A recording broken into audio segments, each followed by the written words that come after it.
Hello friends, radical classes पर आप सभी का स्वागत है। देखिए, आज हम इस संविधान सीरीज की वीडियो में बात करेंगे संघ और उसका राज्य क्षेत्र यानी संविधान के भाग 1 के बारे में। संविधान के 22 भाग हैं, उसमें से आज हम संविधान का जो पहला भाग है संघ और उसका राज्य क्षेत्र, उसके अनुच्छेदों के बारे में बात करेंगे। साथ ही साथ नेक्स्ट वीडियो में अपना जो इसका पार्ट 2 होगा, उस लेक्चर में हम इसके और ज़्यादा अंदरूनी जो कंसेप्ट होंगे उनके बारे में बात करेंगे। ये हमारा भारतीय संविधान है, कॉन्स्टिट्यूशन ऑफ इंडिया। और इस सीरीज में हम बात कर चुके हैं संविधान क्या है। ये एक प्रॉपर वीडियो लेक्चर था। संविधान सभा और प्रमुख समितियां, प्रस्तावना और संविधान के स्रोत।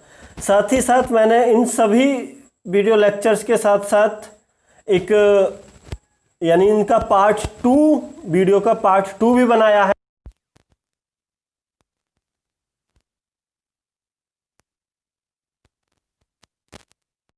का भाग 1 संघ एवं इसका राज्य क्षेत्र, ठीक है। उसमें तो ये सबसे पहले अनुच्छेद 1, तो मैं आपको बता दूं भाग 1 जो है, जो संघ एवं इसका राज्य क्षेत्र, ये अनुच्छेद 1 से 4 तक है, ठीक है। अनुच्छेद 1 से 4 तक। तो इसमें हम पहला अनुच्छेद देखते हैं, अनुच्छेद 1। अनुच्छेद 1 का प्रॉपर नाम क्या है? संघ का नाम और राज्य क्षेत्र। इसमें अनुच्छेद 1 के अंदर 1 में क्या बोला गया? इंडिया जो कि भारत है, राज्य का संघ है। राज्यों का संघ बात अलग है। पहले हम देखते हैं क्या बोला, इंडिया जो कि भारत है। यानी ये डिफाइन करता है 2 चीजें कि देश का नाम और राज्य पद्धति। देश का नाम बिल्कुल क्लियर है, इंडिया जो कि भारत। क्या नाम है? इंडिया और भारत। राज्य पद्धति ये बोल रहा है राज्यों का संघ। इंडिया क्या है? राज्यों का संघ। तो राज्यों का संघ से मतलब है कि जो हमारा जो भारत है, संघ है, वो किसी समझौते का परिणाम नहीं है, ठीक।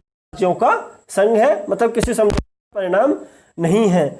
जबकि जो अमेरिका संघीय राज्य है वो एक समझौते का परिणाम है, जिसके लिए संघ में फेडरेशन यूज किया जाता है और भारत में यूनियन। भारत किसी समझौते का परिणाम नहीं है, क्योंकि अमेरिका समझौते का परिणाम है, इसलिए फेडरेशन। और उसे बोला था संघीय राज्य, और भारत को राज्यों का संघ। पूरा देश एक है जो विभिन्न राज्यों में प्रशासनिक सुविधा के लिए बंटा हुआ है, ठीक है। नेक्स्ट हम बात करते हैं ये है हमारा भारत, जिसमें 28 राज्य और 9 केंद्र शासित प्रदेश या संघ राज्य क्षेत्र हैं, संघ क्षेत्र हैं, ठीक है। आप कहीं भी देख सकते हो कोई भी राज्य। इसमें ऊपर लद्दाख और जम्मू कश्मीर जो हमारे सबसे नए संघ क्षेत्र हैं। उसके बाद ये अपना पूरा देखो भारत, ये उत्तर पूर्वी भारत, ठीक है। नेक्स्ट संविधान अनुच्छेद 1 के अंदर ही जो दूसरा उसका पार्ट है, उसमें क्या बोला गया है? राज्य और उनके राज्य क्षेत्र वे होंगे जो पहली अनुसूची में विनिर्दिष्ट हैं, ठीक है। जो पहली अनुसूची और संविधान का भाग 1 दोनों एक ही चीजें हैं। ये भी वही बोल रहा है कि वही होंगे उनके राज्य क्षेत्र जो पहली अनुसूची में दिए गए हैं। पहले का तीसरा जो अनुच्छेद 1 है, उसी का एक तीसरा पार्ट है। उसमें क्या है? भारत के राज्य क्षेत्र। और भारत के राज्य क्षेत्र कौन कौन से? राज्यों के राज्य क्षेत्र, संघ राज्य क्षेत्र, साथ ही ऐसे अन्य राज्य क्षेत्र जो अर्जित किए जाएंगे, जो कभी भी भविष्य में भारत के ही क्षेत्रों को अर्जित करेगा, वो भी अनुच्छेद 1 के अंदर ही आएंगे। 2 चीजें, भारत के क्षेत्र और भारत का संघ। भारत का संघ से ज्यादा जो अच्छा अर्थ है वो भारत के क्षेत्र का है, क्योंकि भारत के क्षेत्र में राज्य, संघ राज्य, साथ ही जो अर्जित किए जाने हैं सभी चीजें शामिल होती हैं भारत के क्षेत्र में। नेक्स्ट बात करते हैं अनुच्छेद 2 नए राज्यों का प्रवेश या स्थापना, ठीक है। तो इसमें क्या है? संसद विधि बनाकर और जो उसकी नियम शर्तें होंगी उनके अनुसार संघ में नए राज्यों का प्रवेश या उनकी स्थापना कर सकती है। ठीक है, इसके अंदर जो होगा, इसके अंदर मेनली भारत द्वारा लिया गया कोई बाहरी क्षेत्र होगा।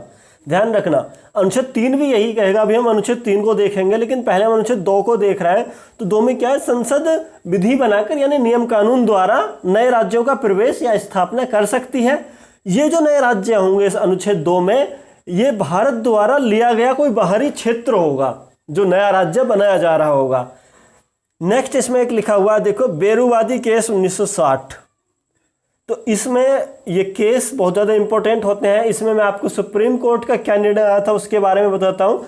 यदि भारत अपना कोई हिस्सा क्षेत्र किसी अन्य देश को दे रहा है तो यह अनुच्छेद 368 के तहत संविधान संशोधित होगा। इसमें बात को समझिए, अगर हम बाहर से किसी क्षेत्र को अधिग्रहित कर रहे हैं, ले रहे हैं, तो किसी संविधान संशोधन की जरूरत नहीं है, एक साधारण प्रक्रिया द्वारा हो जाएगा। ठीक है, अगर हम अपने किसी क्षेत्र को दे रहे हैं तो ये अनुच्छेद 368 के तहत एक प्रॉपर संविधान संशोधन किया जाएगा, तब इस क्षेत्र को दिया जाएगा। ठीक है, ये एक मामला था भारत और बांग्लादेश की सीमा में, जो क्या था कि बहुत से अंतः क्षेत्र बांग्लादेश के भारत के अंदर और भारत के बांग्लादेश के अंदर थे। इन पर काफ़ी लंबे टाइम से विवाद चलता रहा है, जो 100वें संविधान संशोधन अधिनियम 2015 द्वारा सुलझाया गया। ठीक है, इसके बारे में हम अभी बात करेंगे जब 100वां संविधान संशोधन के बारे में बात करेंगे। तो तभी ये बेरूवादी जो था, बेरूवादी एक संघ था, बेरूवादी संघ, जो भारत ने इसे बांग्लादेश को दे दिया था। तब ये एक केस डाला गया था, उसके ऊपर इसका निर्णय आया था कि अगर हम कोई केस दे रहे हैं तो वो एक प्रॉपर, जब हम कोई क्षेत्र दे रहे हैं तो वो एक प्रॉपर संविधान संशोधन होना चाहिए। अगर हम ले रहे हैं तो किसी संविधान संशोधन की जरूरत नहीं है।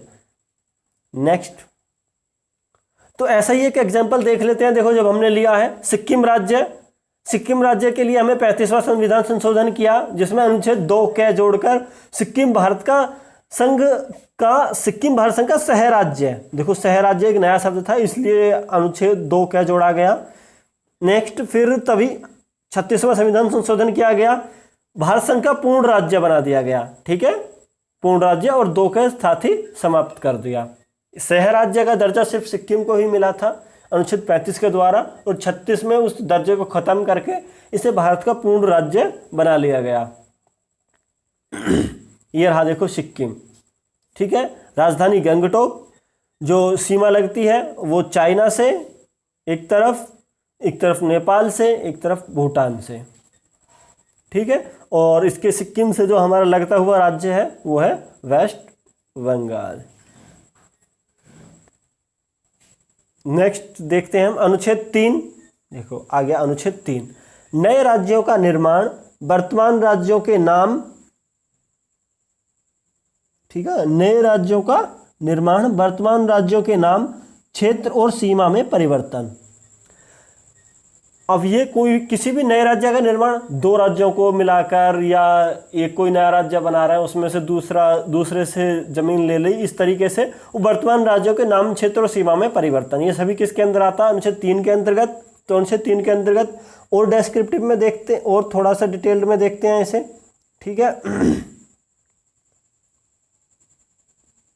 आइए देखिए, किसी राज्य में ए को देखिए, किसी राज्य में उसका क्षेत्र अलग करके अथवा 2 या अधिक राज्यों को या राज्यों के भागों को मिलाकर, अथवा किसी राज्य क्षेत्र को किसी राज्य क्षेत्र के साथ मिलाकर नए राज्य का निर्माण।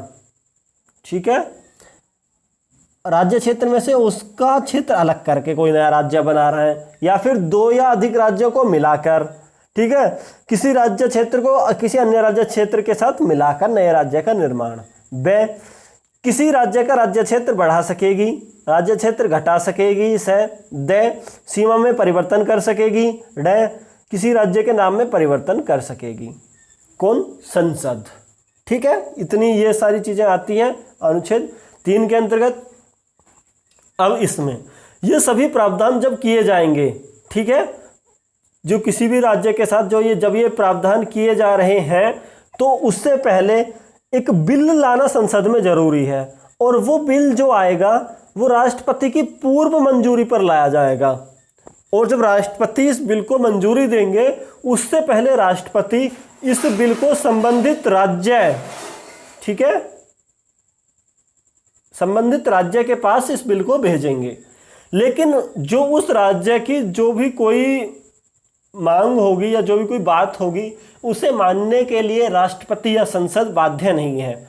वह उसकी बात को स्वीकार भी कर सकते हैं और अस्वीकार भी कर सकते हैं। ठीक है, अगर उन्होंने बात स्वीकार की है और बिल में संशोधन किया है तो भी जरूरी नहीं है कि वो फिर संशोधित बिल को दोबारा से राज्य विधानमंडल के पास भेजें। ठीक है, तो राज्य विधानमंडल की स्वीकृति जरूरी नहीं मानी जाती।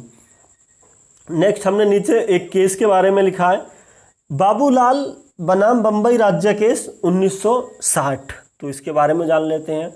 ये केस बेसिकली क्या है कि जब हम किसी राज्य के बारे में इन सभी प्रावधानों को फॉलो कर रहे हैं तब उस राज्य के पास वो उस बिल का विधेयक का भेजना जरूरी है। ठीक है, वो भेज दिया, बात मानी या नहीं मानी, ठीक है। लेकिन वहीं जब हम इन प्रावधानों को, ठीक है, किसी संघ क्षेत्र के बारे में कर रहे हैं तब संसद इस पर स्वयं कदम उठा सकती है, किसी बिल को, किसी बिल वगैरह, ठीक है, साफ साफ बिल्कुल इसमें जब भी उचित समझेगी संसद तब इसमें कदम उठा सकेगी। जैसे हमारे पास सबसे बेस्ट एग्जांपल है अभी अपना ये सबसे ऊपर वाला स्टेट जम्मू कश्मीर। तो जम्मू कश्मीर की विधानमंडल को बिगैर अवगत कराए सीधे उसे केंद्र शासित प्रदेश या बोले संघ क्षेत्र में 2 हिस्सों में बांट दिया गया जम्मू कश्मीर को। ठीक है, जम्मू कश्मीर और लद्दाख में। नेक्स्ट जो एक और बात है, देखो 18वां संविधान संशोधन 1966 किया गया था। ये क्या था इसमें, तो किसी राज्य या संघ क्षेत्र के किसी भी भाग को, किसी राज्य या संघ क्षेत्र के किसी भी भाग को किसी अन्य राज्य या संघ क्षेत्र में मिलाकर अथवा नए राज्य या संघ क्षेत्र में मिलाकर अथवा नए राज्य या संघ राज्य का निर्माण। देखो अभी तक क्या था, सिर्फ राज्य राज्य था, अभी इसमें संघ क्षेत्र भी आ गया। ठीक है, देखो संघ क्षेत्र संघ क्षेत्र संघ क्षेत्र भी जोड़ दिया गया 18वां संविधान संशोधन 1966। यानी संघ क्षेत्र के किसी भाग को किसी अन्य राज्य या संघ क्षेत्र के साथ मिलाकर, ठीक है, संघ क्षेत्र में मिलाकर अथवा नया संघ क्षेत्र का निर्माण। राज्यों का तो अनुच्छेद 3 के अंतर्गत था ही था। 18वां संविधान संशोधन अधिनियम 1966 द्वारा संघ क्षेत्र भी जोड़ दिया गया। देखिए 100वां संविधान संशोधन अधिनियम 2015, ये एक भारत और बांग्लादेश की सीमा जो 4096.7 किलोमीटर साझा है। ठीक है, इसके ऊपर एक बहुत कुछ विवाद रहा और ये जो विवाद था ये रेड क्लिफ अवार्ड के कुछ प्रावधानों को लेकर ये जो सीमा निर्धारण था वो हुआ था। ठीक है, और इसका जो इसमें जो कमियां रह गई थी उसके यानी समाधान के लिए बग्गे अवार्ड को भी लिया गया था। ज़्यादा अंदर नहीं जाते, आप सीधा सीधा बात समझिए। इसमें क्या था कि बांग्लादेश और जो भारत है इनके अंदर छोटे छोटे कुछ क्षेत्र थे। ठीक है, भारत के अंदर जो क्षेत्र थे वो 111 थे जिन पे बांग्लादेश का एक कह लें कि बांग्लादेश अपने बांग्लादेश के क्षेत्र थे और बांग्लादेश के अंदर हमारे 51 क्षेत्र थे। तो ये प्रशासन करने के लिए बहुत ज़्यादा कुछ टिपिकल पॉइंट थे। तो इनमें क्या हुआ, 100वां संविधान संशोधन अधिनियम 2015 किया गया। भारत ने अपने जो भारत के अंदर 111 विदेशी अंतः क्षेत्र थे को बांग्लादेश को हस्तांतरित कर दिया और बांग्लादेश ने 51 अंतः क्षेत्रों को भारत को हस्तांतरित कर दिया। ठीक है, तो इसमें क्या हुआ है, और साथ ही ये जो असम, पश्चिम बंगाल और मेघालय, त्रिपुरा के भूभागों से जुड़ी अनुसूची के प्रावधानों को भी संशोधित कर दिया गया था। ये 100वां संविधान संशोधन अधिनियम मेनली बस इस चीज़ पे डिपेंड है। ठीक है, इस चीज़ के लिए था। नेक्स्ट अनुच्छेद 4। अनुच्छेद 4 कहता है कि अनुच्छेद 2 या अनुच्छेद 3 में जो भी प्रावधान है वो संशोधन के लिए ऐसे उपबंध अंतर्निविष्ट होंगे जो उस संविधान के उपबंध को प्रभावी करने के लिए आवश्यक हों। ठीक है, इस प्रकार की कोई विधि अनुच्छेद 368 के अंतर्गत संविधान संशोधन का हिस्सा नहीं मानी जाएगी। यानी अनुच्छेद 2 और 3 के अंतर्गत जो भी होंगे वो संविधान संशोधन का हिस्सा अनुच्छेद 368 के तहत नहीं माने जाएंगे। ये इतनी सी बात कहता, कोई ज़्यादा घुमा फिरा के कोई बड़ी बात नहीं है। ठीक है, जो 2 और 3 के अंतर्गत जो भी प्रावधान है उसमें जो भी संशोधन किया जा रहा है वो अनुच्छेद 368 के अंतर्गत संविधान संशोधन नहीं है। Thank you for watching our video. अगर आपको वीडियो पसंद आई हो तो लाइक, कमेंट और शेयर जरूर करना। चैनल को सब्सक्राइब जरूर करें। नमस्ते।